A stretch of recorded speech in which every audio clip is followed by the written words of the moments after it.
Ang intense ng mga kaganapan ngayon sa abot kamay na pangarap sapagkat malalagay sa kapahamakan ang buhay ni Zoe dahil sa tama ng baril.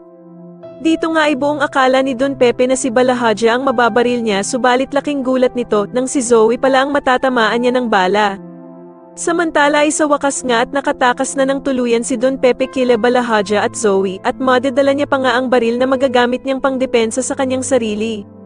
Manginginig naman sa galit itong si Bala Hadja dahil sa galing magtago ni Don Pepe kaya naman ay uusok ang ilong nito sa kakahanap sa kanya. Sa kasamaang palad naman sa kagustuhan ni Don Pepe na hindi mahuli ni Bala Hadja ay magkakamali naman ito ng mababaril at dito nga ay wala siyang kaalam-alam na si Zoe na pala ang tinamaan niya ng bala. Samantala matapos namang makaligtas ni Lynette sa mga humahabol sa kanyang tauhan ni Moira, ay magkakaroon pa sila ng komprontasyon ni Doc Carlos.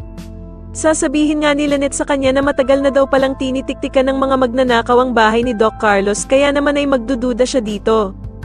At dito nga ay magagawa pang pagbintangan ni Doc Carlos ang pamilya ni Lynette na sila Aling Susan at Josa na baka daw sila ang may pakana ng naging nakawan sa bahay niya. Pero hindi naman na matatanggap ni Lynette ang mga pagbibintang na ito ni Doc Carlos at dito nga ay mapupuno na ito at sasabihin na sa dami nga daw ng pwede niyang pagbintangan ay sila Josa at Aling Susan pa.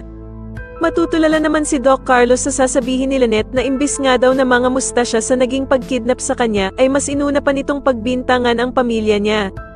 Sa tingin niyo tuluyan na nga kayang makaligtas si Don Pepe at matakasan na nga kaya niya si Bala Hadja sa paghabol nito sa kanya, mas lalo na nga talagang nagiging exciting ang mga susunod na kaganapan kaya naman ay mas lalo pa nating abangan ang mas lalong gumigandang abot kamay na pangarap. Maraming salamat po sa inyong panonood at sana po ay ma-subscribe niyo ako. Maraming salamat po.